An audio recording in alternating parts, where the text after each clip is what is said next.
Yes, hello and welcome to another episode of the Match Report hosted by your boys at Free Midfield. I am your host, Kojo, for today. I'm sure you were expecting to hear Kale's voice first, but unfortunately, he can't make it home in time. And he said the show must go on, and indeed it shall. So we are here, me and the honourable member of Free Midfield, Arsenal fan, who is, I think, probably 2 times max delighted to be on the show. Basil, how you doing, bro? I'm doing good. I mean, it's great to be on. I mean, I was listening to the last episode, and I was like, why did they invite me on? I'm like, what is going on here? I'm like, we're winning, and these guys are not giving me the chance to come and finally have my time of glory on the show. But anyway, I've always said this from the very beginning. People haven't believed me, but I've got this here. Trust the process. I am done. I've been screaming this out from the beginning, and we're here, guys. If you want to find out if Basil's telling the truth, you can go into the archives of the Free Midfield podcast and find out if he's indeed telling the truth. But no, we're glad to have you on again. Obviously, for me personally, I'm not gonna lie to you. My streak of having Arsenal fans come on when Arsenal get piped is done because you guys are winning games. So I saw your name on my list because I always got a list of Arsenal fans I wanted to get on. I wanted to get one of you guys on today, and I said, "Nah, man, I gotta get Basil on for this one. I can't delay that anymore. I just can't delay that anymore." It's about time. I know you've been waiting for us to have a defeat to say, "Yep, Basil, come back on." Oh man, but you know what? Let's start with you guys. Another win, another clean sheet, 2-0 away at Wolves, a team that does not even know how to score goals, to be honest. But regardless, you got the job done.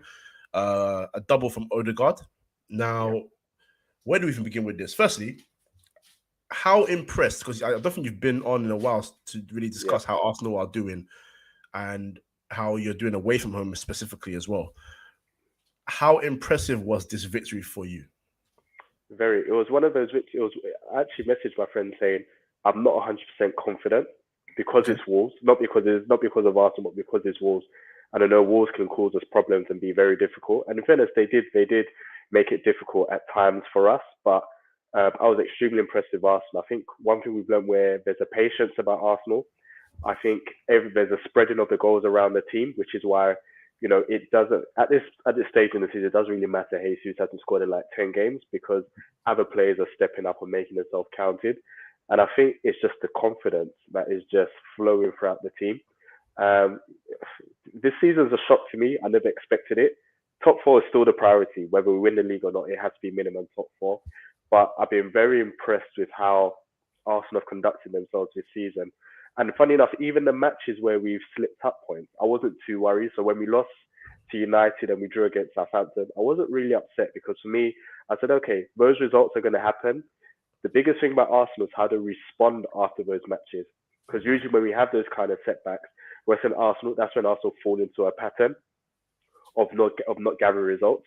And I think our response from those games is the thing that's impressed me the most. So I'm not really too fussed whether we drop points here and there. It's how we respond from those moments. And at the moment, Arsenal, they're just looking brilliant at the moment. They're looking organised. They're looking sturdy. The confidence is flowing. Honestly, I never thought I'd be praising Arsenal in this manner or even praising Arteta because for anyone who knows me, I've never been Arteta from the very beginning. And I've been one of his biggest critics. I will never be a hypocrite and say, yes, I knew this was coming. I've been a big critic of his from like the very beginning. And the fact that now he's starting to show what he's made of, you know, I can hold my hand and say, you know what, at some point, if it continues, I will have to hand the man an apology because it was a thing about trusting the process, as I joked earlier, and being patient with him and him just having a bit more time to get his ideas and philosophy instilled within the team. Well, talking of his philosophy, look, so I think for the majority of the season, we've been able to say Arsenal have a strong starting 11, a very certified starting 11. You know the back four now, you know the midfield, you know the attack. Early on in the game, Granit Xhaka got injured. And not to say that he's been phenomenal this season for Arsenal. And not to say that Arsenal we're going to crumble without him, because that's obviously not been the case. But when he went off, because I remember you said to me before in this that you weren't really 100% confident because it's Wolves. When it went off, was there that creeping concern coming back in? Was it like a thing where you thought, oh, no, okay, we've lost a key midfielder, part of the two, who's going to bring in? Because Vieira came on. I'm not sure about his performance in general, but it looked like you guys were still in cruise control. Yeah, I mean, Vieira, I think he's suffering from a bit of confidence, if I'm being really honest. I wouldn't say it was his greatest performance. I don't think he's performed that great in those last few games. And I think it's more of a confidence issues rather than ability-wise. But I wasn't really too worried. I think midfield, having one injury in midfield doesn't really bother me as much because we have people who can come. I mean, if we lose Partey, for me, Partey would have been the bigger loss out of the two. Xhaka has been brilliant this season. But I think with the way Xhaka plays, we can kind of get by without him being there for a while. So I wasn't too worried about the Xhaka injury or him coming off or him being replaced. If it was Partey, I would have been a bit more worried, just because I think Partey they complement each other well. I think Partey gives a bit more midfield, but they do complement each other well. And I think because Xhaka still he gets around well, but he isn't as like a robust mobile midfielder. I wasn't too worried about him coming off. So it didn't worry me. I guess if the injuries start to pile up, it starts to get worry of Arsenal because as we've seen with some of our Europa League performances, the second string of players just aren't ready whatsoever. As you can tell. So I think that's where it starts to get worrying. But I think there's enough players to carry maybe one or two players being missing because everyone knows their roles and can help one another out. So I think the injury wasn't really too worrying for me. It was whether we could break down walls and when we could break down walls, because it was one of those matches I never really feared a loss, but I feared we could draw the match. But I'm happy to get away with the victory. Before we get on to Wolves, there's one more player I want to discuss, and that's Martin Odegaard. Now, obviously, 16 years old, was a prodigy all over the world. Even 15, I think, would be more fair to say. Went to Real Madrid. I won't say it wouldn't work. When I say it didn't work out, maybe not, because I guess the idea was a young player like him would have 2 or 3 loans, but eventually Arsenal came in for him on a permanent move, and he wanted the move. He's come in, he's taken the armband, he's captain of his country. The leadership role has changed over time, but he's someone that really stepped up to the occasion in this game. Impressed by him? I mean, that might be a silly question, but how impressive is he to you anyway?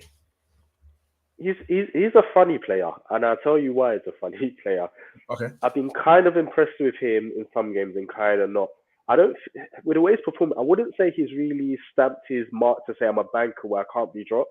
And the reason why I say this, there's some games where he's actually missing, and other players have stepped up when he hasn't made himself counted. This was one of the games where he kind of stepped up and made himself counted. But if you watch him in other games in the season, when he's not in games, he goes missing. And that's the issue. And sometimes there's other players stepping up to kind of allow people to forget that, hold on, Odegaard didn't perform this game or didn't stand up and be counted this game. So he's a funny player where he has these great days, but also has these days where he's very quiet. And sometimes I watch him thinking, I just want a bit more from you. Sometimes, even if you're not going to get an assist or a goal, I just want you to be more involved in the game. I want things to go through. The same way like De Bruyne, things go through him at City. I feel like that's what Arteta wants out of Odegaard, even giving him the captain. He's like, I want things to go through you, where you're the main guy, you're the tinker of the team, you're the creator of the team, you control the tempo. He doesn't do often enough, but I'm not too fussed about it. I'm hoping he can grow and improve as the season goes on. But he does have his moments where he does go missing in games, and that can be a problem maybe in the final third of the season. But at the moment, I'll give him a 6.5 out of 10 so far this season. And the only reason why I do that because I think there's still a lot of room for improvement. Me giving him that actually isn't a criticism. It's just I feel he can give a lot more consistently. And if he does, he could be a fantastic player. Okay, I was going to go on to Wolves, but you mentioned consistency, and one player I do want to mention is Gabriel Jesus, because I want to know your thoughts on this. Now, obviously, he's come in, and obviously, look, the way he performs is a lot better for the team than it was with Lacazette the last couple of years. But something that's alarming for me is you know how I am with strikers, and I know not everyone can be a goal a game striker. That's fine. but Jesus has scored 2 in his last 14. Is it getting to a point that's becoming a concern for you? Oh, it's a big concern. I mean, here's the thing. Once again, I'm not like other Arsenal fans. I'm always truthful. When he came in, I didn't think it was going to be a good signing. I didn't even want him in the first place, just because, and for the main reason, and it was for the main reasons that we're seeing now. He's not a clinical striker, unfortunately. His goal scoring record was okay at City, but then it was very telling when he's the only striker at City, and Pep Guardiola decides to play a false nine. And people will tell me, "Oh, he's a winger." As a winger, I was like, "No, if your manager only has one striker available, he plays him. When this only striker doesn't play and he decides to play false nine or he decides to play him out wide, that is very telling of the player himself. So when he first came at Arsenal, I held my tongue. I'm like, you know what, doing absolutely fantastic on a goal scoring front. Scored, I think, 5 goals in his first 5 or 6 games, I believe. I don't think he scored since then. Since his I think he's still on 5 goals this season, He which might be. isn't good whatsoever. I think it's going to get to a stage where Arsenal are going to need another striker, personally, because he's been let off the hook because the goals are being shared by everyone else. But Yes. the issue is that when you look at some of the chances he's missed, it's terrible. The chance against Chelsea, terrible. The game before that, some of the chances he missed, terrible. And that's my only concern. He's a great player, great to work with, like great for the Arsenal system, but he has to put some of these chances to bed. And personally, I am concerned, very concerned, because that's 10 games now without a goal, and that is quite startling. If I'm being brutally honest, like I see a lot of Arsenal fans defending him. I was like, hold on, the same things you're criticizing Lacazette for is what you're praising Gabriel Jesus for. Mind you, Lacazette didn't do a lot of running at time, but Lacazette did work hard. Lacazette did hold up the ball well. Was involved in the build up. Then obviously they criticized him heavily because in the final third, he wasn't in the right positions and wasn't scoring. We're seeing the same thing with Gabriel Jesus. Sometimes not in the right position, and then sometimes, in front of goal is just woeful. But I'm not too fussed now because the goals are being spread. But then the issue I find is that you need a striker to be the difference in the key moments. Because there may be games where, like I said, you will not have that many chances. It could just be one chance. And sometimes that's the difference between winning things and not winning things. Yeah, no, I agree. If I can throw my 2 pence in here, that was my concern. And it kind of hit me on the weekend. I was looking at him when Arsenal were trying to create chances. And don't get me wrong, I'm here for hardworking players. I loved like your Didier Drogba, who was so good defensively for Chelsea at times, but you knew where he was going to be most of the time Exactly. going forward. And he's not the same mold. Point being, you need your striker to sometimes just be a striker. And I made a point to Cahill that it's going to come a time where your midfielders are not able to hit the back of the net in a game. It happens, and they're looking to that main man up top to put the ball in the back of the net. And he's not acting potent right now. He's not acting like a potent striker. But Arsenal's still winning, so that's the most important thing. As long as that happens, his goals don't really, lack of goals won't really matter too tough if Arsenal could get in the 3 points. But let's go to Wolves quickly before we move on. Yep. I'm gonna just say this right now, right? So fixtures this season: against Leeds, scored 1. Wolves against Fulham, they scored none. Against Tottenham, they scored none. Preston in the EFL Cup, if you want to count that, they scored 2. 1 against Newcastle, none against Bournemouth, 1 against Southampton, none against City, none against Wolves, none against Chelsea, 1 against Nottingham Forest, 1 against Crystal Palace, none against Leicester City, 1 against Brentford, 2 versus Brighton, 1 against Wolves, against Leeds, and none obviously this weekend against Arsenal. Where do their goals come from? Honestly, where? Because they played. Okay, before I get too harsh on them, let me be fair. Go on. Raul Jimenez is injured, as is the new striker they signed. I don't say his name properly, so I'm not going to butcher it. But he's a 6'7" striker, and on his debut, he suffered an ACL injury, so that's unfortunate. But then they also chose to loan out Fabio Silva. Now he's gone Anderlecht, so different levels, absolutely. Yeah. But you need a striker. Right now, they're playing Goncalo Guedes and Adama Traore as their strikers. So I pose the question again to you, Basil. Where did they get their goals from? It's not coming from anywhere. It's not coming, and generally, it's because of the profile of players that they've actually brought in over the last few years, or have even come through. Because I know Neto's injured now, but when you look at Neto and even Prudence and the Donker, look, watch them closely in the final third. They don't have an eye for goal. Too Mm. many touches at the right time, not striking the ball early. I've watched them many times and I said, good players on the ball, but in that final third, sometimes you just need players who just have their eye for goal, which is why I enjoy, the Liverpool teams when they have Mane and Salah, or a City when they have their players in that box, no messing around. They try to create that angle to get that strike off and get the goal. Yeah. I've watched Wolves over a long period of time. They're wide men. They play around with the ball too much in that final third. The extra touch, hold on to it for too long. Sometimes the opening is there to strike. They're looking to cut back or do something. I'm just like, it's just ridiculous. Um, and sometimes I felt sorry for when they've had Raul Jimenez there because he's sometimes been starved of service because of that. Yeah. Sometimes when they should play that ball a bit early, they don't play it early. And Fabio Silva was just a ridiculous signing in the first place. I've seen him for the Porto youth team. Wasn't ready for the Premier League, and honestly, and Adama Traore is another one because ultimately he should be able to deputize up front in the meantime because of his pace, and they should be able to find him off the back of the last man.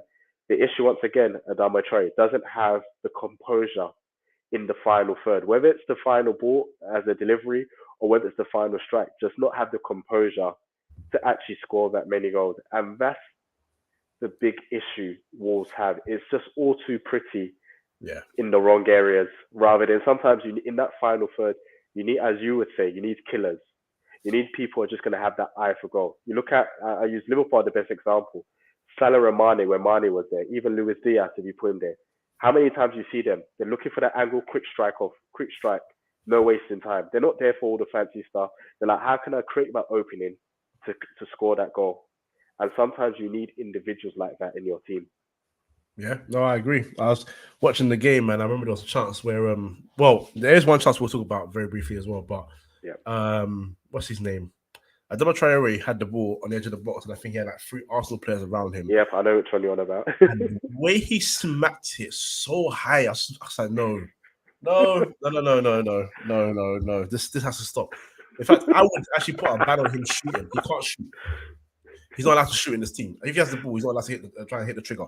Absolutely not, because that's appalling. But they did get unlucky with a call. Now, refereeing, we know how it is in this country. You don't have to really go into depth about it. But Baz, I'll ask you, Yep. were they denied a penalty? Fairly, I mean. Listen, you are top of the table, so you can be as honest as you can now. Yes, if I'm being brutally honest. I'm going to be honest here. I think they were. I was surprised by that decision. I was surprised by this because when they took time to look it over, I was like, we've got away with one there. I think we've got away with one there. And I don't want to get into the officiating, but it's just getting worse week by week. My biggest issue is that there's just no accountability for these decisions. There needs to be a level of accountability, and I've always said this from the very beginning. The biggest issue we have is that we have bad referees, the same bad referees managing a system. For me, get independent people to work that VRR system who have no affiliation to the referees. Then you get unbiased decisions because then they'll go by, like I said, train them up, make sure they have an understanding of the rules, how the referee rules work. Do your assessments to ensure that they can assess situations properly. Get the right and proper individuals there who have zero affiliations with the referee. Get them in VAR. Keep those people there, so at least then they can assess these referees' decisions without having any kind of relationship with these referees or any kind of biases involved. The issue you have is that these referees making these decisions have all these biases involved. That we don't want to make this referee look silly, Yeah. so we don't want to overturn decisions. Or it's the same individual, so they all think the same. So it's like, this is our way of thinking, which has always been a wrong way of thinking. We're going to apply that to this decision. And then you always get these wrong decisions going on. Because like I said, Wolves were denied a penalty. I'll be brutally honest. They were denied a penalty. Yeah, it was a stone wall for me. I mean, it's one thing after the other with football and the decisions. Firstly, he called it for offside, which he wasn't offside. So if they actually let the thing happen, they would let the thing happen. They would have seen VAR and be like, so he's offside. No, he's onside rather. And then he's fouled him. It's a penalty. And the thing is, I still think Arsenal would have gone on to win the game anyway. But do you think Saliba would have been sent off? No. Okay. That would have been, because that was my worry, because I was like, well, if it was, I think he probably would have been sent off potentially. It's a weird one these days because in the last couple of weeks we've had a couple of these decisions where there's been fouls in the box for, I guess, last man. Yeah. And on one occasion there'll be a yellow card because of double jeopardy. You've conceded the penalty, and you're going to get a yellow card. That's enough punishment. On the other hand, I've seen the red card just come straight out for Joao Cancelo. The whole double jeopardy rule does not exist because they've been so inconsistent with it. I've seen them say, okay, we're going to apply it here. Then I've seen them in other games where it's like, no, we're not going to apply it here. But I just think the whole rule has never really been applied consistently, which is why I question whether he would have been sent off or not. I'm trying to put my faith. This is so stupid. I lambast him every week. I can't believe you're saying this. I'm trying to put my faith in one man and be like, yeah, you know what? He would have said yellow card and penalties enough. But at the same time, let's be real. He's going to give a red card, and we're going to be debating that as well. So, that's just great. But anyway, we'll move on. We'll go to... let's go Newcastle. Yeah. Because... I can't lie to you, man. I am very, very surprised at what's happening here. I think I did say, Captain Obvious here. Yeah. I think everyone, including myself, has said that at some point they're going to spend a bit more money and they'll get it right and they'll challenge and there'll be another. Yeah. At some point, we're going to call it a top 10 or some nonsense, right? But what's concerning me is I don't think they're anywhere near building their perfect team. You hit the nail on the head there. And they're smacking teams, and they're third comfortably as well, and deservedly so. There is no luck behind this. They are creating their own luck. They're damn good. Yeah. And dare I say, they were the favourites against Chelsea because even Sky Sports were saying usually it'll be like Chelsea go to Stamford Bridge, kind of, you know the way they phrase it. Yeah. And it's Newcastle, is Chelsea step into Newcastle. Like you're coming to this stadium and you need to understand where you're coming. It's like, whoa, same this is part which used to be the Sports Direct Stadium. Sorry to bring that back to some Newcastle fans. I apologize. but man, okay. Firstly, actually, I'll ask you as well because Joe Willock is an Arsenal player as well. So, how impressed are you by Newcastle and even Joe Willock? Like, Cahill said to me he didn't want him to ever leave Arsenal. Are you in that same bracket? Like, did you see a potential there where he could play for a team that could potentially challenge for the top four and all that? Not for us. I'll say this. So first, with Newcastle, they've definitely surprised me. I remember when they were on a decent run of form and they were around like 6th in the table, 6th, 7th. Mm-hmm. People say they're doing well, but I was like, no, because they've drawn a lot of games. I think they draw more games than they would won. So people say, Newcastle with form. So my thing was like, not really, because they've drawn a lot of games. Yeah. I'm super impressed with them now. And it goes back to what you said earlier. They don't, when you look at the players they have, they're not players that should be in the position that they're in. Same as you, I thought it would take time. They would have to bring in players first to get in the position that they're in now. But credit to Eddie Howe, who I've not really rated that highly in the past. I've not rated him. He's got them organized defensively, but playing good foot, moving that ball well, and looking like an attacking threat. He's got that team very, very balanced, which I thought I would never say about an Eddie Howe team. Yeah. And I'm looking at them as like, well, if he's able to do it with these crop of players, what will happen when Newcastle grow a bit more in confidence and start to bring in better players? It could potentially, obviously it's still early in the season, but it's very impressive so far. Very, very impressive. It is. And with Joe Willock, no, I thought Joe Willock had to leave Arsenal. Here's the issue I find with players. Sometimes some players aren't built for a big club, maybe a top 4 or a top 6 club, unfortunately. Okay. But they do have good enough abilities where if they're in a comfortable environment, they can be a bit more expressive and we get to see the best of them. Okay. Because there's always that argument. You look at certain players performing at certain clubs and people think, oh, you should be at top 6, top 4. Well, people don't realize there's a different level of pressure and a different level of consistency required for you at these big clubs. And unfortunately, there's some players who aren't made for it, but are made for maybe the level below where they can be a bit more consistent. The environment is great. The team is set up for them to thrive. And I feel like Joe Willock, he was never going to succeed at Arsenal, unfortunately, but Newcastle, it looks like it's the right environment for him to actually just be himself, thrive, play with less pressure and a lot more confidence. And I think that helps him at Newcastle. Absolutely. We'll touch briefly on Chelsea. This might sound like a bit of a rambling from me, but let me go. Yeah. I don't know why Graham Potter, and I hate to do this because I have praised him in the past. I know how you feel. I'm conflicted. I probably will say a few negative things about which I'm conflicted because I do like Potter a lot, but I'll let you go. He's letting me down a little bit, and don't get me wrong. Look, I need my team to get into the top 4 this year, so as long as him and I guess Tottenham keep fumbling their business, that's fine. But there's something concerning about his selection choices. So I go to the week previous, and he decided to play a midfield of Jorginho and Ruben Loftus-Cheek in the middle. Right. And then this week, you started Kovacic, Jorginho, and Loftus-Cheek in the same midfield? But question, where is Loftus-Cheek actually playing? Because is he playing right wing back coming into midfield, or is he playing like...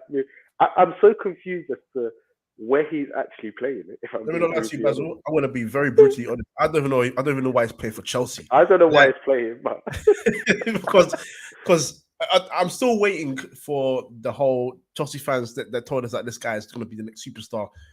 It's like, I mean, it's not like it because Tottenham fans haven't done this, which is good, but it's like coming to the realization that, for example, Davinson Sanchez is now 26 years old and he's not done a thing. He's not improved. He's not done. And I look at Loftus-Cheek and I don't know what his quality is. He's not a ball carrier for me. He's not a creator. He's not a goal scoring midfielder. He's not a strong defensive midfielder. I don't know what his quality is. I don't know where it lies, and I don't know what role I put him in the midfield for my team. Therefore, I think he's disposable. Yeah. But they persist with him.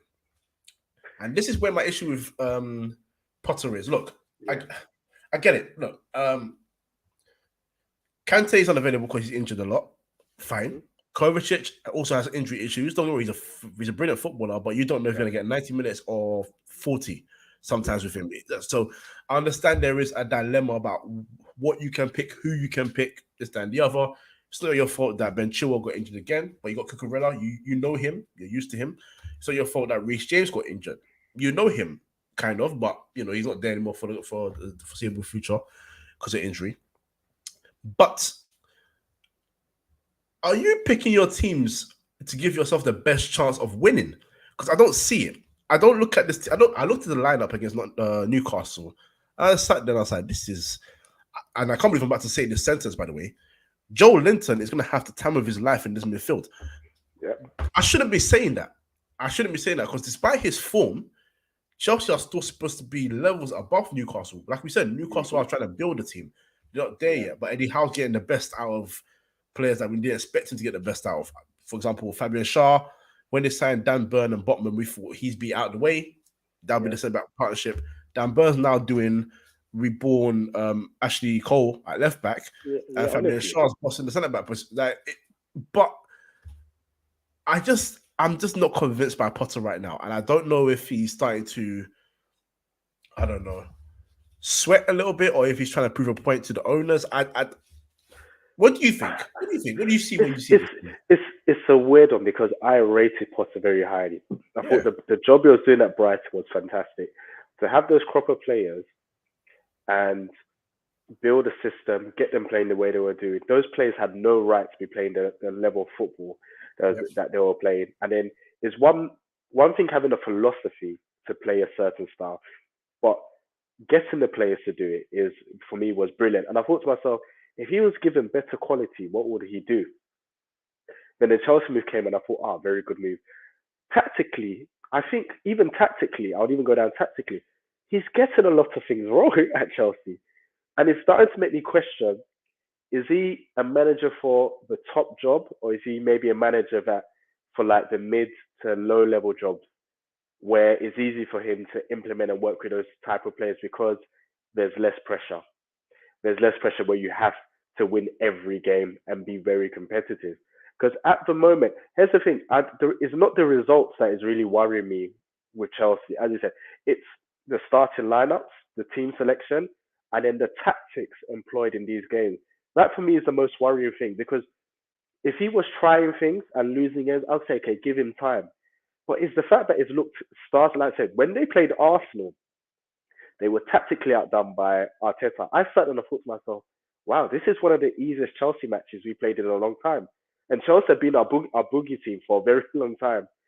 And even when we were 1-0 ahead and still creating chances, I really didn't see a change in what he was trying to do. And I thought to myself, oh, that's worrying. Then we go to Newcastle. Once again, the team selection wasn't great. The tactics wasn't great. And I thought to myself, oh, I can't see Chelsea winning this.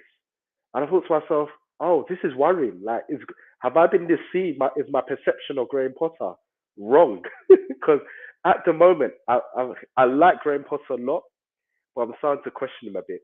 Because for me, good managers, even if you get a team selection wrong, you can kind of adapt. You can kind of change things. You can kind of say, let's try this now. Or this isn't working. Guys, here's a tactic, let's try this. But I've not really seen that from Potter. The team doesn't seem to be changing. They're starting badly, continuing badly, and ending badly. And that's the issue. At some point, there should be, you can start bad, you can even continue bad, but there should be a change where it's like, okay, this has gone on for too long. Let's try yeah, this and try and change things a bit. But I'm not seeing it from Chelsea. And he's very lucky that it's not Roman Abramovich in charge. That's what I would say. oh my Because god, honestly, Roman would happily sack him after 8 games. yeah, That's just true. So yeah, So maybe with the new American owner, they may be a bit more patient. But like I said, this can't continue till next season. You can even question if it continues very badly this season, what would Chelsea do? Even though it's got a 5-year contract, we know in football terms, even for managers, contracts mean nothing. yeah. Manager, especially rich owners, they were happy to pay the compensation fee for some of these guys as extravagant as it is. So I don't know, he needs to back his ideas up because this can't continue for long because I think if it continues very very badly, he could be gone in the summer. As bad as shocking as that sounds, he could potentially be gone in the summer if the owners look and say, "Oh, I don't see zero progress in this." But we'll see what happens. Yeah, I mean we've seen more shocking things in football anyway. So if he's fired within 8 months, so be it. Yeah. Before we move on, Raheem Sterling.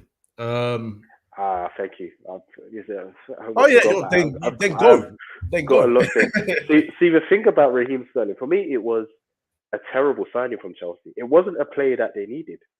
And here's why I say it's a terrible signing because unfortunately, Raheem is so used to that City system and the City way of playing, but it was never going to suit Chelsea because when Chelsea bought him, they bought him to be like the main man, to be the man where things are going to go through and he's going to gather a lot of goals. When you look at Raheem Sterling at City, he doesn't create a lot of his goals. A lot of his goals are created for him, and he's usually in the 2 yards, 3 yards out to tap in or head in. When you look at Raheem Sterling's finishing, it's atrocious. It's one of the worst finishing you'll ever see in football. And you really have to look at City. Honestly, he's one of the worst. Look at the chances he misses at City. Terrible. So I sat there and I said, well, because of that, he's not really someone to change the game on his own. He needs to be in a good team, in a good system where people can create for him and he can be on the end of things. If you're looking for him to be one to create his goals for himself, unfortunately that ship has long sailed because he's so used to the City system. And even when you watch him play, he's still playing as though he plays still playing as though he's playing with the City players. He gets the ball, doesn't really want to take on players. He's always looking pass, move. And sometimes people aren't on the same level as him, but they don't need to be on the same level as him. He needs to adapt to a new system of playing, which I think he's struggling to do. You see him in certain spaces. Instead of maybe taking out his feet and having a strike, still taking two, one or two, because he's still looking for that movement that he's never going to get because Chelsea play a different style to City. Whereas at City would have got that move where he could have passed it, made the next move, or someone is available for him to play those 1-2 passes with. He's not happening at Chelsea, and right now he's really in bad form because he hasn't got out of the mold of this isn't a City style. And I always knew this was going to happen. I thought it was a waste of 50 million because I'm like, the profile, his playing profile doesn't suit what Chelsea are looking for. And I think what it was is that the Chelsea owner wanted to make a statement. We want to make a big signing. Raheem Sterling is kind of the big signing we can make because he's available. And he made that signing. But I looked at it as like, how is he going to fit in this Chelsea system? And I always knew it wasn't going to work. And unfortunately, it's not working for that reason. And one or two things have to happen. Chelsea have to change the system to maybe get the best out of Raheem Sterling. Or for me, Raheem Sterling has to look at his game and say, I need to change. Raheem Sterling for me, City was the best and the worst thing for Raheem. Because I think at City, he lost a lot. The flair was gone. The dribbling was gone. The taking on players was gone. You look at his clips at Liverpool, his clips at City, completely different player. They've taken a lot out of him. And unfortunately, I think he's in the mode now where he just can't revert back to what he was before he joined City, and he's so used to the new player that he is. It's not going to be beneficial for Chelsea in the long run. I can't disagree with any of that. I'm actually happy you said all of that because I've been watching the guy for a while now, and I've just he's not convinced anymore. And what you said about the flair and all that, that's a key thing for me because at City, especially under Pep anyway, you have a player who is now in and systems are part of football. I hate systems, but in a system where his role was essentially to become the late arrival in the box, make an impact in the area rather than be the player to take on 5-6 players and beat them. And he used to be able to do that. Don't get me wrong, he had those moments at City where he scored like late winners outside the box. He beat 2 or 3 players. He showed glimpses of the the younger Raheem Sterling, because we want to talk about quote unquote peak years Raheem Sterling. He got good numbers. He's got a lot of accolades. The move to City was successful in that regard. But when you go to Chelsea, no matter the manager, by the way, that Chelsea have had since Pep's been at the club, the football is very different. Yeah. Potter plays an attacking brand of football, but it's not the same brand of football that Pep plays. There's different types of possession football, different possession-wise, and you're right. He has to learn to adapt to it because this is what Potter's going to want to do. If you're going to be a long-term signing for Chelsea, a long-term signing for Potter, you're going to have to eventually, do what he wants. Same thing that, we'll get to United later on, but some sort of thing that Ten Hag would want with from maybe one of his players. If you're going to adapt and be part of the future of this club, you need to be with me with what I'm trying to do. So, yeah, he does need to improve in that. But, they lost. They're not important. Another team that wears blue that lost was his former club, Man City, who lost at home in quite dramatic fashion at home to Brentford. Ivan Toney double. Okay, firstly for you, because City will always be the closest challengers to anyone that's challenged for the title in the next couple of years, and they have been for the last 10 years, right? But I'm saying this right now. You are in a title race, but when you watch City now, and again, you can convince me if I'm right or wrong. You can tell me how you feel about them.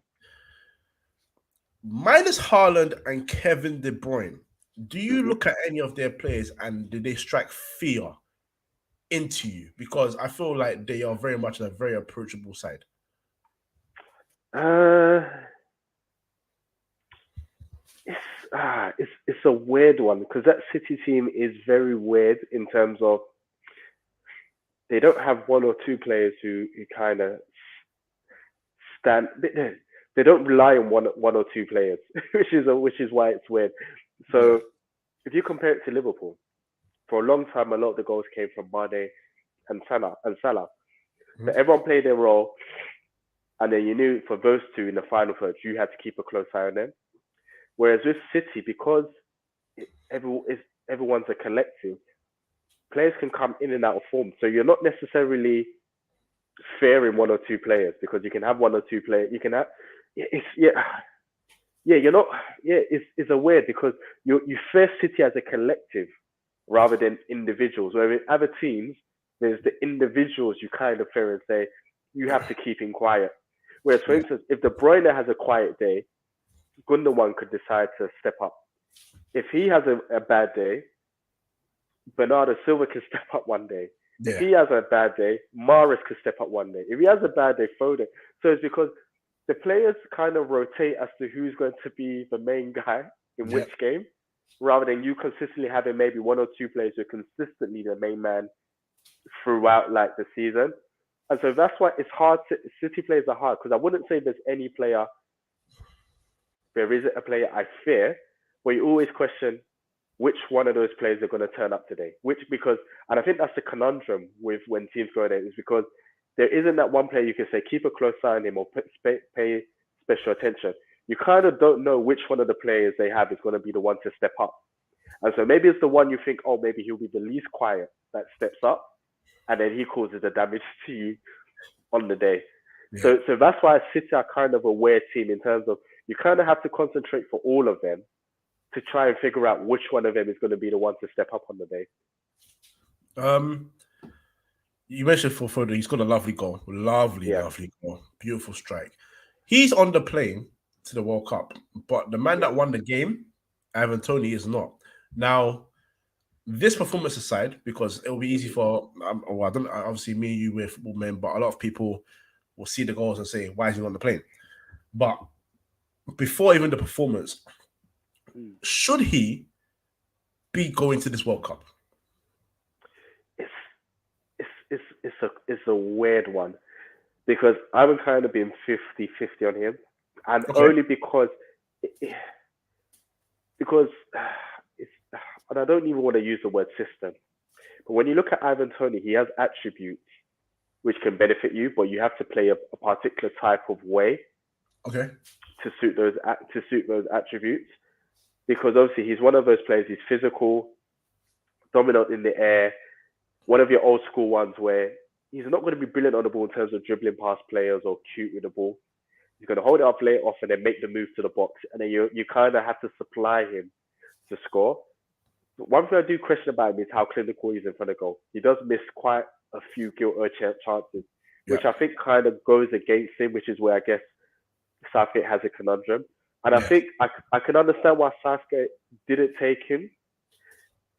Okay, I'm 50-50 as to why he didn't. So in terms of why he probably didn't take, because he has Kane, he's taken Wilson, and I think Wilson has a few similarities, a few things that he can do that Ivan Toney can do, but a bit more in terms of Wilson's a bit quicker, can dribble with the ball. Okay. And I think because Tony will be that kind of physical focal point, I think he thinks I can get that with Wilson and a bit more. So he's probably thinking I don't need those two type of players because really and truly, Kane would play most of the game, and if they ain't chasing it, they're probably going to bring on one striker. So he's probably thinking I don't need three strikers where two of them are quite similar. Because when you look at who he's brought in as strikers, they're all kind of different. There's Rashford, who is classified as a striker in the three. Rashford, Kane, and Wilson, where there's differences between the three. So I think that's probably the reason why he didn't take Tony. I like to say, I personally don't think Rashford should be on the plane. I think he's been so bad over the last year and a half, 2 years, that he shouldn't be on that plane. But I can understand why, because Southgate has picked a lot of players where he's used to them. Let's be honest, a lot of players are there on bias rather than they deserve Yeah, to be there. yeah, So that's the reason it's there. But at the same time, he's done enough to get on the plane, Tony, because I think he and in fairness, I've hated this saying for a long time when it comes to bringing players for England, where people say he brings something different, but he does bring something different. But at least you can say he deserves, based on his form over the last year and a half, to be there, and yeah, he deserves on his form, but at the same time, he does give you a different kind of quality, deserved quality, because he's shown it quite consistently over the last year and a half to show that he can consistently perform in games that matter, and that should be beneficial for England in the World Cup. I probably would have taken him, but I can understand in a way why Southgate didn't take him. For me, it was kind of a 50-50 pick. fair enough. Fair enough. I don't know. What's your thoughts on that? I think he should have gone. Honestly, if you see my 26-man squad, it is quite different. Yeah. But the biggest thing for me about this World Cup is, look, I know it's tournament football. Yeah. And as a manager, you would want to go to your most trusted comrades, the guys you have worked with for the last 3-4 years, and it's worked out wonderfully for you, or kind of wonderfully. They've been to semi-finals, they've been to a final. But their last tournament of some sort, if you want to call it a tournament, it was the Nations League, and they tanked. They tanked bad. Yeah. Right. So my thing is now, the difference between all the other World Cups and the Euros and this World Cup is that it's a mid-season World Cup. So form for me means a lot coming into this tournament, because, if you are picking a team based on form, which is an argument that he used, I'm going to get onto that. Oh yeah, we could get onto. Let's do that. Right. So, sorry, 1 second. So he said that he picked. There's someone that he picked based on form. He didn't. So he didn't take Tammy Abraham. He did pick Tammy Abraham because he was not in form at the wrong time. Exactly. But then you're taking Harry Maguire, who's not playing minutes.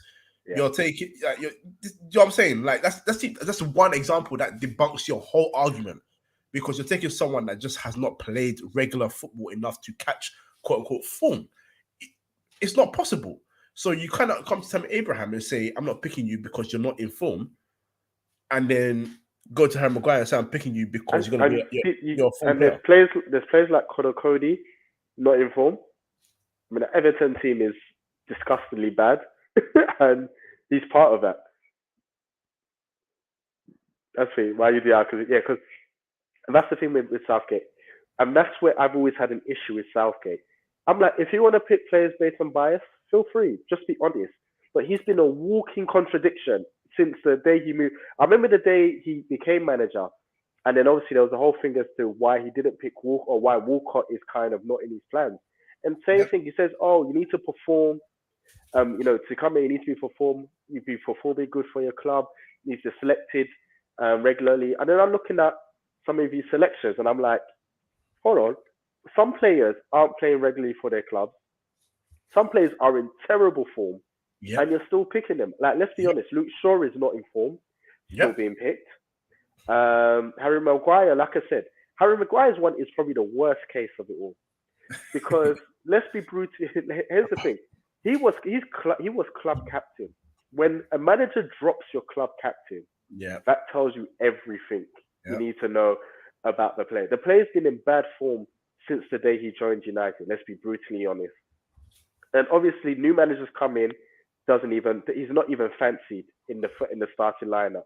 That tells you everything you need to know. He's picking Conor Cody, who for me, even if you go quality-wise, isn't even to a standard to be an England player, let alone talk about in form. I don't even think he's better than, like, I've been sitting here trying to think about defenders, and he's not in better form or a better centre-back than even Ben Mee. And Ben Mee was nowhere near in the club, the 26-man squad. That's the thing. Conor Cody's never been to the standard, even while he was at Wolves, has never been to the standard required to play for England. He's been picked. So Rashford, I'll be brutal. Rashford's been in horrible form. Now, they're horrible form for like a number of years now. He's been picked. Who else? I can't remember who. Conor Gallagher. That name. See that name, yeah? Shouldn't be in that team. Should not be in that team. I mean, for Chelsea, he hasn't impressed for Chelsea this season. And for me, that's telling because it's like, if you're playing in a better squad with better quality players and you're still not impressing, because you can press for a lesser team where the expectations are low, like a Crystal Palace, because maybe that's your standard. Now, okay, make the step up. And you haven't made a step up.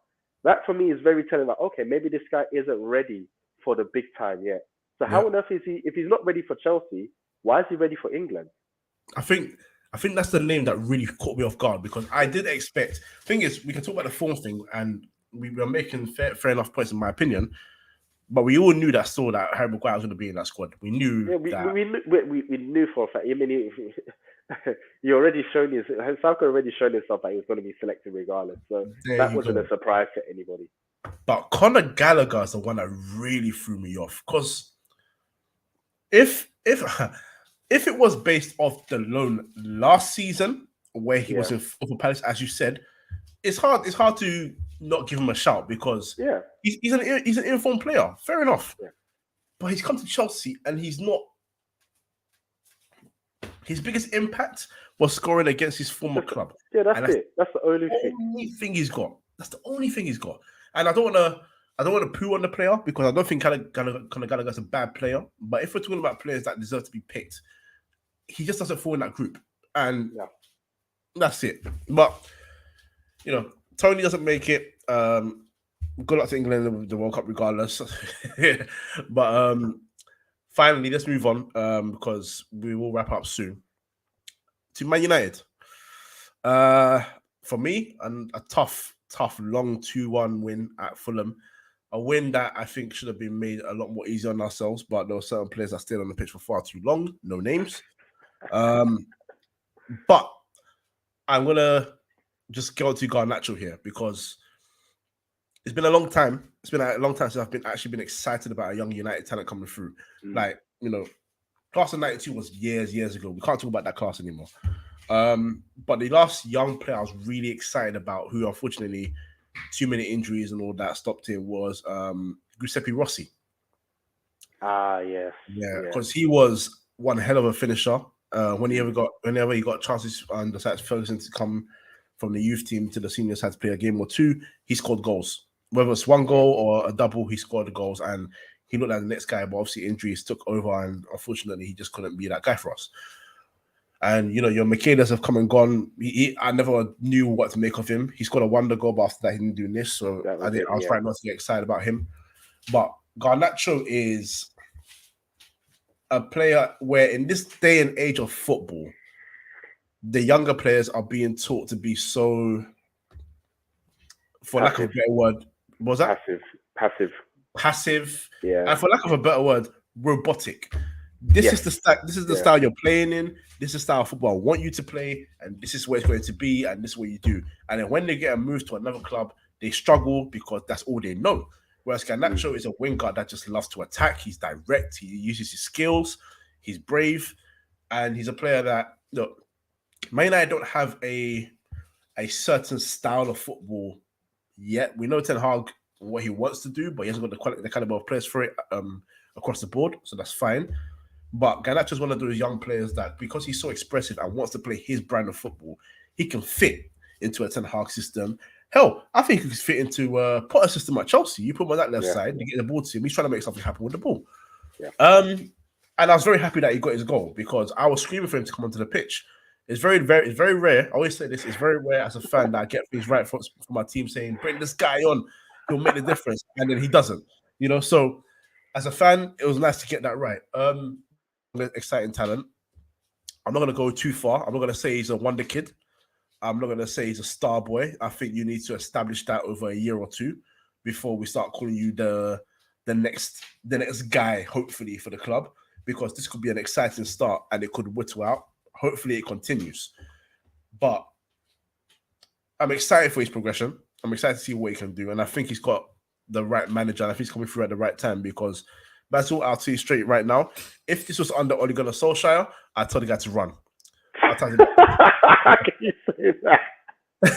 Wow. You can't go from You can't go from running away from potentially playing for Diego Simeone to Ole Gunnar Solskjaer. It can't happen. I'm sorry, it just cannot happen. So the fact that he's coming as a young guy, he's got his position as a left winger, as he was through the youth system, so he hasn't had to go through any change. It's good. Other players have suffered from that. I'll even say Rashford, because Rashford came through as a number 10, and suddenly he's a number 10, number 9, left winger, right winger. So what is his actual position? And Elanga was a striker. He wasn't the most potent striker, but he was a striker, and now he's a winger. And this one's going to shock everyone. It was trending on Twitter, Basil, I don't know if you saw it. Correct, yeah. Did you know that Scott McTominay was a potent striker for Man United in his youth days? I did not know this. Right, so he does not give me that at all. Me too. So a video came out, right? A video came out from a Man United page of, like, it was a clip of about a minute and a half, not too long. Yeah. But it was just McTominay playing as a pure striker. He had the number 9 shirt on his back. So he was actually a striker.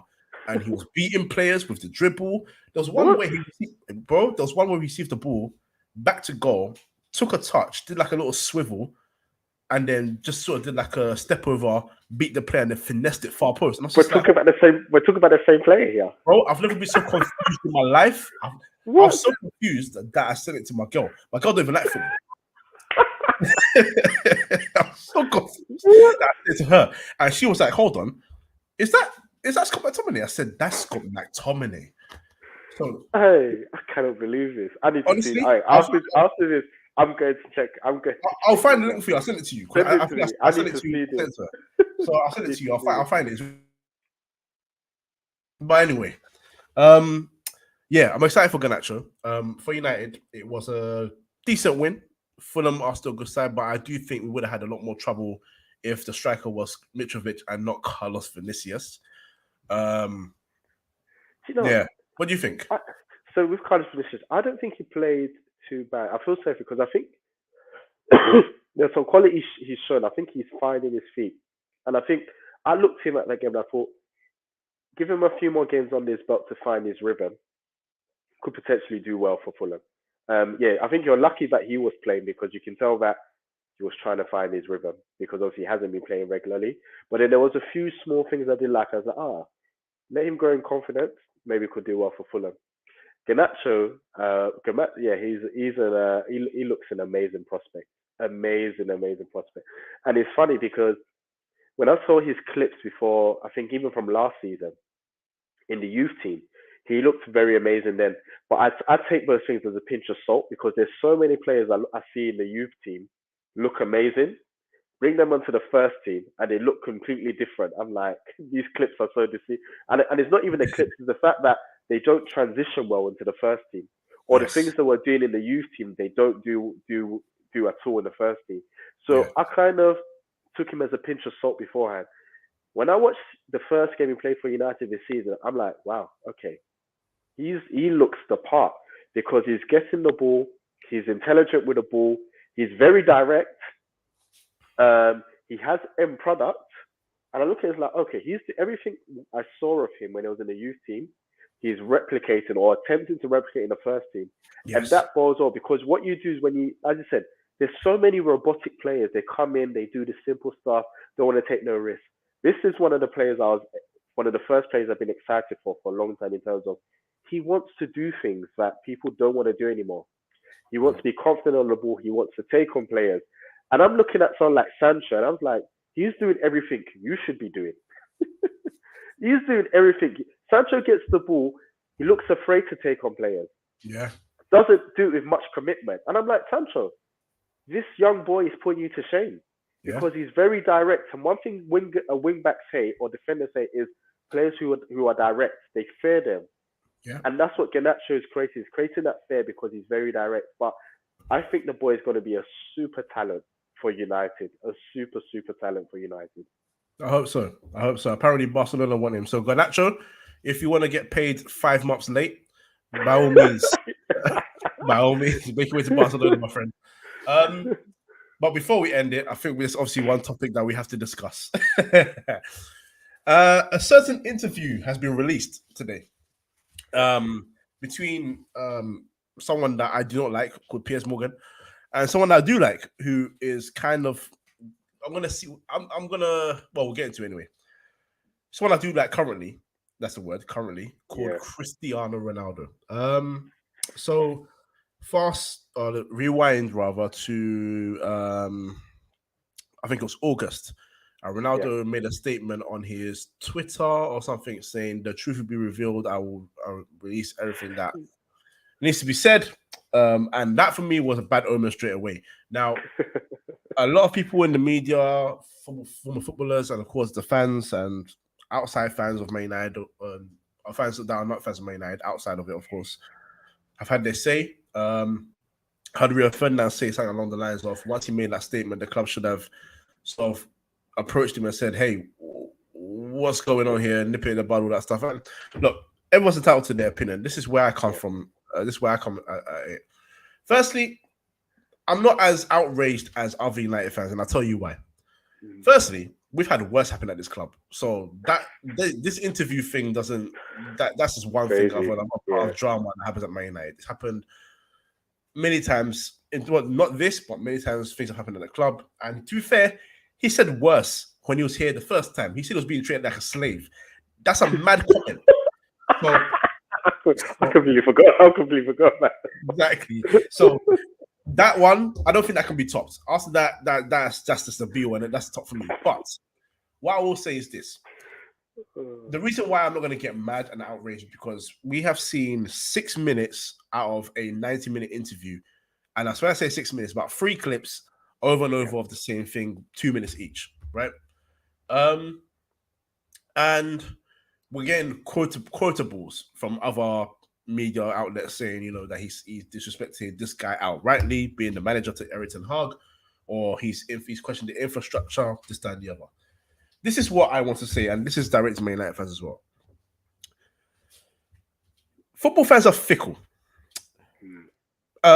We've had footballers do a lot of quote unquote terrible things to their teams and said terrible things about their teams, and then a couple of months later they love them again. Why? Because they're legends of the club. They remember what they did for the team, this, that, and the other. Now, United fans are going to have to be ready for the fact that Ronaldo's going to say a lot of things that you want to hear and a lot of things that you don't want to hear. And that might be obvious to a lot of people, but it seems like a lot of United fans can't differentiate between the two. And they're doing stuff like, oh, he's saying this because he wants to make it easy on himself. Ronaldo doesn't have to sit on a couch with Piers Morgan and talk about the infrastructure not being improved since 2009. You have to say chef there. To make himself look good. Like, that's a nonsense. If I'm being honest, that is a nonsense. He doesn't have to say that to make himself look good because, like I said, he's going to be forgiven soon. Whether he stays or goes, he will be forgiven. We'll move on. In about a year's time, Man United Twitter will be doing another congratulations Ronaldo for another record that he breaks either at the club or somewhere else, and life goes on. But if he has questioned the infrastructure, good. Because if it's true that things have not improved since he was 23 years old, which was 14 years ago, that is a disgrace. That's poor. If it's true that, because we haven't seen the clip for this one yet, that apparently he questions the Glazers, that is good. Because that's what Man United fans have wanted players to do. Not only themselves now, or former players or managers or whatever. They wanted players, and you've got arguably the biggest name possible to come and question the Glazers. That's good. Now, where I draw the line with Ronaldo is this. If it's true, and I'm going to listen to the interview properly when it comes out on Wednesday or Thursday, whichever day I pick. If it's true that he's gone out and quite bluntly said, I do not respect Erik ten Hag, I think that's out of line. And the reason I'll say that is because I'm not saying he has to outrightly respect him by force. You can respect who you choose. You can choose to respect who you want, and you can choose to respect who you don't want to respect. But if you don't respect him, you don't have to say that on a couch to millions of people to Piers Morgan. You don't have to do that. That's something you keep to yourself and you keep it moving.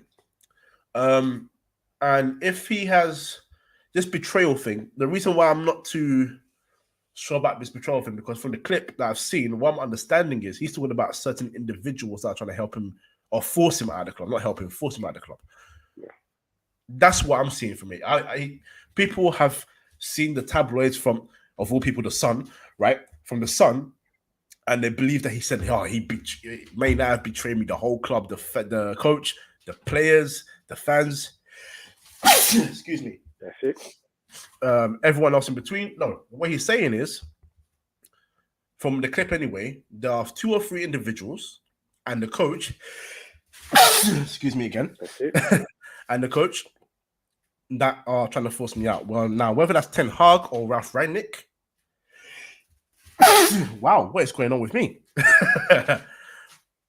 I'm not sure, but I am not going to get mad until I watch this whole thing, really understand what he's saying, and then, regardless of whether I want him gone or not, we all knew he was going to go by the summer anyway.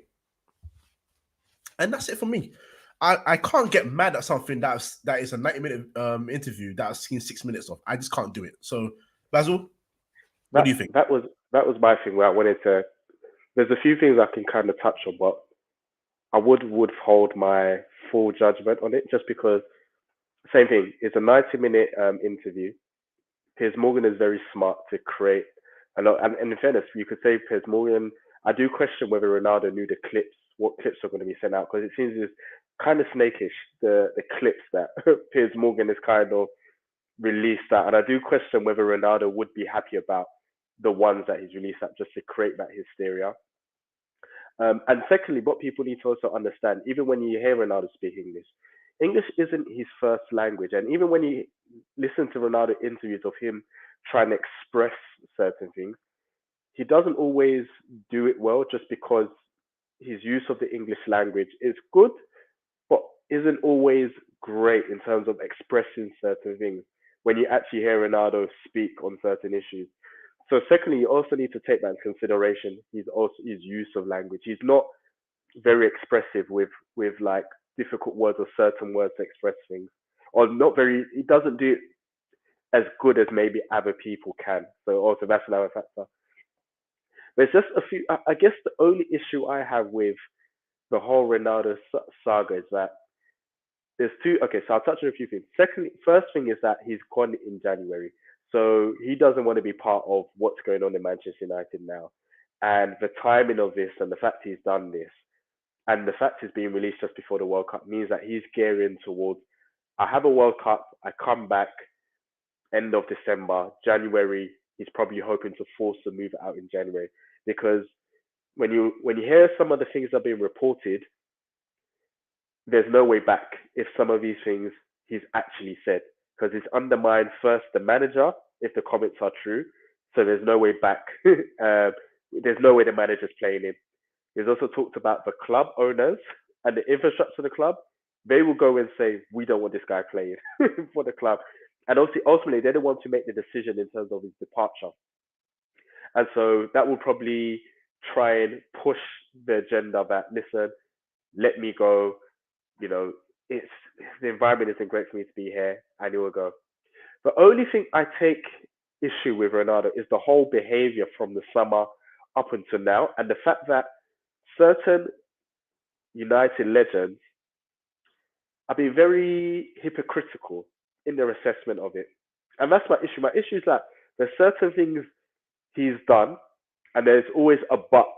And for me, it's like when you look at some of these behaviors, there shouldn't be a but. Like, for instance, him trying to force, like, him joining in the first place was a big issue because I said it from the beginning. I don't know how this works because in Ronaldo's mind, he's undroppable. Ronaldo still has in his mind that my body hasn't slowed down. I can't do the things I can't do. I should still be starting every game. Where United were and how the United play, they could never carry Ronaldo for a full 90 minutes, unfortunately, because they play in the most difficult league and they don't dominate games. For them to have Ronaldo just there and say, we'll create as many chances, you dominate games and you can score the goals. There was going to be a number of games where Ronaldo was never going to start. And I said the biggest issue is whether Ronaldo was going to accept that. If he accepts that, it works. If he doesn't, problems arise. And that's what we've seen now. The problems have arisen because he's not playing week in, week out where he feels he should be. In the summer, he tried to maneuver and move out. Everyone knows that. But the biggest issue is that other clubs see what other teams see Ronaldo. You're too old for us to carry you. One, for the amount of money we're going to have to pay for you, one. And then two, for the way we're going to play. Managers are building for the future, so they can't build with Ronaldo in plan. So all the big teams that Ronaldo would love to play for are looking like, we don't need Ronaldo. For where Ronaldo is in his career, is a no, we don't need him. He's not going to suit what we need to do, and we can't carry Ronaldo. And secondly, I'm going to say we can't even pay the money that he's going to warrant, because for the output is not going to match. For the output and where we need to be, is not going to be worth it. Which is why I said, if you speak to Juventus fans, when he was leaving Juventus fans, as sport as you can say they are, a lot of them were happy to see him go, just because, not because of the output, but because of how he performed for Juventus. It wasn't. They wanted more running. They wanted more pressing. They wanted some more involved in the build-up of the game, which Ronaldo didn't give them. So when United came in and offered, I was like, well, we don't mind. We're happy to see him go, because it means we can get someone else in who can do a bit more than he is. Obviously, it hasn't worked out for Juventus. They've gone downhill since then. But there you go. So that was the first thing. Then, obviously, you see some of his antics and reactions on the bench when he's not playing or taking off. That's problematic. Roy Keane and co are defending him. I'm sorry. If a manager wants you to play 1 minute of a game, regardless of who you are, unfortunately, you have to go on and play. There is absolutely no excuse for that. And here's the thing, I rate Rooney for coming out doing that interview and saying, I don't understand what he's doing, that behavior is unacceptable. And I love the fact that Rooney said, well, if Roy Keane was playing, he definitely wouldn't be having that. Because Roy Keane was his biggest advocate that, I'm sorry, he's Ronaldo. You don't give him 2 minutes. You don't give him 5 minutes. It's either you play him for a good amount of time or you don't play him. I'm like, sorry.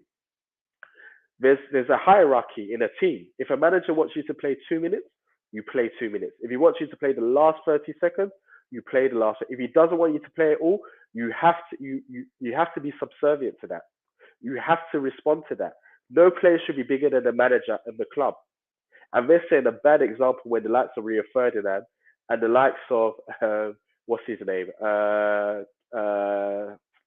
Graham Souness, and the likes of Roy Keane are defending that behavior, considering some of the things they said about other players, considering the fact that they've gone like no player should ever go against the club or no player is bigger than the club. Now they're changing their tune. Even now with what's happening now, Rio Ferdinand's defending and going, oh, but the club should have it. No, the club, in fairness, the club don't need to communicate anything to him, because Ronaldo is still an employer. No, Ronaldo is still an employee to the club. So Ronaldo still has to serve the owners, because they pay his wages. They pay his wages.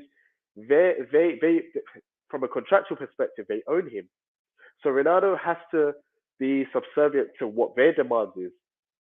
So even if like, oh, Ronaldo's done this, or they're not part of that, they don't have to communicate to him in any special way. They would have to treat him as every other player.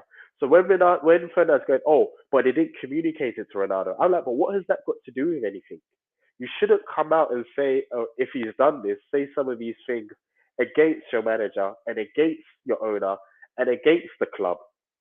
You like, no player should be bigger than the club to say these things. And unfortunately, it's got to the stage where we're making excuses for why Ronaldo can do these things. Because I guarantee you, if this was any other player, let Anthony Martial do the same thing and see the reaction you'll get, considering some of the reactions you've had in regards to Anthony Martial. Let him do that and see the reaction. It's ridiculous. It's ridiculous. Oh, you're on mute, by the way. Oh, thank you. Yeah. And you're right. It is ridiculous, and this is why I'm not jumping to his defense. This is why I'm still trying to hold. Like, another clip literally has just come out, and Basil, you'll see it on the podcast finishes. Yeah. This is about, so obviously he went through, well, him and his wife went through a loss of one of the twins, and then in the summer, we heard that he was off for family reasons, family issues, something happening. He's come out and said that the executive was saying that they're essentially saying that we don't believe you. So this is now another thing. And this is why I'm trying to I'm trying to look at obviously that's for sports. That's the cheeky Ronaldo. Look, this is why I'm trying to hold back on it because I know there's so much more to this. Look, again, I'm not like Real Ferdinand. I'm not gonna say, guys, there's always got to be a reason for his behavior. No, but, and I'm doing a but for this one. The reason I'm saying but is because I don't firmly believe Man United are innocent in this, and this is what I need Man United fans to really understand because the biggest things I'm hearing from United fans is the club pay your wages. Like obviously you said it, the contractually, you're contractually owned by them essentially, and this, that, and the other, right? And they don't have to communicate everything with you. No, you don't run the club. Yeah. But the issue with United fans, and this isn't a you thing, Basil, or anyone else that's outside United, the Man United fan base. United fans have an issue with just keeping one sort of argument straight and sticking to it. You are angry that the club have done this, that, and the other with your team, and they've held your team back for many years, this, that, and the other, right? And then you've got a player who is quite frankly pissed off that the club is not doing anything to improve their situation, and he's coming out and saying it. Now, I don't agree with the way he's going to do it because even if he comes out great in this interview, the fact that he's talking to Piers Morgan is just it's something just makes me itch about that, right? Yeah. But if it's this much of I don't respect Ten Hag, which again I disagree with, and quite frankly, if you can't respect your manager, me being a football coach and wanting to be a manager, get out of the team. Done. Game over. Right? That should be enough. But what my United fans need to understand is, if he is terminated from his contract, it's not going to be because of the Ten Hag thing. It's going to be because of he spoke out against the owners and the Glazers, and that's the one thing you've been waiting for. It's not defense of him. Because, like I said, once you disrespect the manager, it's long. He was under the manager that told the fans, that told the players, that told the media that no one's bigger than the club and no one's more important in this club than me. I'm the manager. I run this right here, and you're going to do what I ask you to do. You said it. If Sykes Ferguson wants you to come on for 1 minute, do it. So if Ten Hag now, as manager, wants you to come on for 1 minute, you got to run that, whether you like it or not. Honestly, that is here's the thing. Like, I think I wouldn't have an issue with the interview if he was like airing grievances and saying, "This is how I've been treated. This is how much of a mess the club are. I was promised this was going to happen. This wasn't happening. The club isn't doing well because of so and so." I wouldn't even have a problem. I would sit there as an Arsenal fan and say, "Oh, chaos at United. Your best players, your legend has come and said this." But I wouldn't be criticized. It depends. I wouldn't criticize them as much if I take time to digest it. I think the biggest issue is if there's level of disrespect to players and to owners, and to not to owners, to players, ex-players, current players, and the manager is intertwined with all of everything he's saying. That's when it becomes an issue because it's like you should have left it at one level rather than going to different levels. So, like I said, if he said what he said about Rooney, I think that's absolutely disgusting. I don't think I don't think because when you look at what Rooney is saying, he's criticizing bad behavior. So you're saying that a next player can't see bad behavior and say, "Sorry, that's unacceptable," and you're going to criticize and you're going to take a dig at him because of that when he's justified to do that. Secondly, you can't come out and say those statements against the manager and think it's acceptable to say that. And then, like I said, they're throwing all these other things like, oh, the problems with the Glazers, the problem with the owners, because then it's like people are going to ignore that and focus on all the negatives that you said. And he should know better and should be smart enough. And at his age, should know that I can't mix the two and expect there. But we'll see anyway. It's very interesting. But at the same time, and final point. But at the same time, you could say I agree with you. You could say United fans are kind of hypocrites because it's like they're going to justify his behavior. They made that part made me laugh because I'm like, what did the cooks have to? Why did you have to drag the cooks into it? But yeah, the Man fans will justify any wrong behavior of Ronaldo as long as it's like, oh, the Glazers are criticized. And I think that shouldn't be the case. If you're going to criticize the owners, do it, but don't do it with other bad behavior. because United fans will say, well, we don't mind the bad behavior as long as it's directed at the owner. As long as there's something directed at the owners, we can forgive you for all that bad behavior. But everyone on the outside looking at it will say, because we're not closely linked to United, will say, no, this is shocking behavior of any player. Because we'll look at it like, if this was our club, we would be shocked if one of our players did such a thing. Yeah. Like, for instance, with all the problems we've had with Granit Xhaka, imagine he did what Ronaldo is doing now in an interview. Our fan base will be in absolute uproar. Yeah. Absolute uproar. Yeah. So that's what I'm saying. We can't give Ronaldo any excuse because it's Ronaldo. But it is like, well, if any other player done it, it will be a completely different argument. But like I said, we'll see when the full 90. It'll be interesting when the full 90 minutes comes, because then you can actually see the context behind everything you're saying. And in fairness, maybe there is some kind of justification in what he's saying. If we can see the context behind how the question is asked and how he's answering the question, it may maybe make sense as to maybe how those quotes came about. Then you can say, okay, maybe it's not as bad as what we first thought, and maybe, okay, this interview isn't as bad as what the snippets are showing it to be, but we'll see. Yeah.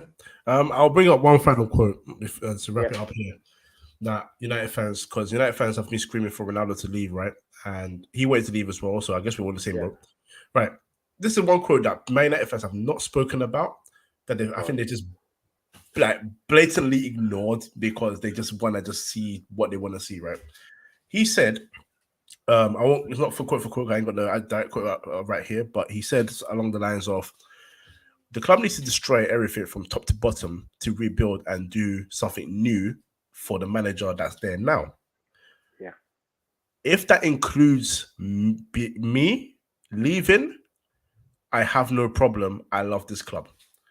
So, United fans, you want him gone? Well, guess what? He's happy to go too. So everyone just shut up and just wait for this interview, yeah? But anyway. Please, that is very, obviously I need to see the full context when it comes out. I saw that. That was very tactical. That's basically, he wants to leave. And he's basically saying, push me out. Like, even he's basically saying, me leaving is for the good of you guys.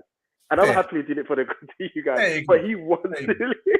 He wants to go as well. Smart. Yeah, he wants to go. Either way, United fans get what they want, or some United fans. I know some don't want him to leave. I will ask this quick question to you, Kojo. Because here's the dilemma I face, and the dilemma that he faced even in the summer. The issue is that if he leaves, where does he go? Because in his mind, I know he still wants to play for a big club, but I can't see any big club touching him. So that's the dilemma. But I want to grab your thoughts on that. So he was wanted. The Jimmy Carragher said on Real Fairness thing that no one wanted him. Yeah. That's false. Napoli actively wanted Ronaldo. We wanted Osimhen in return, and they said we don't want to sell Osimhen. We want to keep Osimhen and get Ronaldo from you. Make it a loan deal. We'll split the wages somewhat because obviously he's earning a ridiculous amount at your club, and then we'll take him off your hands at this point or this point, rather, wherever, right? So he was wanted by Napoli, and they wanted his experience because they have lost a lot of experience in the last 2 or 3 years. Insigne's gone, Mertens is gone, Koulibaly's gone, so there's one a bit more of a senior leadership player there, and someone that would obviously galvanize the players. Because, truth be told, thing is, in this country, I feel like young players don't really appreciate playing alongside superstar talents. I feel like if Messi had played for Man United players wouldn't really understand who they're playing with as well. So he was wanted by Napoli. I think if he does leave, I think he does one of two things. He actually ends up, crazily enough, back at Real Madrid, or he goes to Italy one more time. I don't know which club though, but he would end up there. That's what I think. And the reason I say that is because apparently Milan took Giroud. I just realized potentially, yeah. So because apparently for Real Madrid, apparently the president tried to actually get him back the year that he was supposed to leave Juve to come to United. And he still would love Ronaldo there because he knows Benzema's doing his thing and he doesn't want to stop Benzema, but he also wants that. He loves Ronaldo in it. So if Ronaldo wants to come back to Real Madrid, he's not going to say no ever. He's going to be like, yeah, come please. And I think Madrid fans would welcome him with open arms. I think also at Madrid, he would understand his role a bit more. I think he looks at this Man United team and he says, I think if the former number 11, young guy, who is no longer going to play for the club again, I hope and pray, was there as the next future striker, I think he wouldn't have so much of an issue. Because if we're being honest, we're still looking for players to convince at Man United. Rashford's not convincing too tough. Martial's not convincing too tough. Anthony's new, so you can't really, the jury's out on him still. Sancho has not convinced, so he's looking around with players. Whereas at Madrid, the young guys that have come through, Vinicius, Rodrigo, Valverde, now you've seen they're leaving their imprint on the team. Tchouaméni's gone there, Camavinga, they're starting to build something. And that's what he wants. I think more than anything, people say he doesn't, people feel like he doesn't understand he's 37 years old. Of course he understands he's 37 years old. That's a ridiculous statement, in my opinion. So I think he's looking at saying, I want to be somewhere where we can still win things, and the ambition is to win things, but also the club's looking to build to something. That's what he wants to be a part of. It's nice. I forgot to even add something, because I think one thing that people have kind of overlooked and overrunning a bit is also the mentality of the players. The mentality of the players, the mentality you see from the players at United.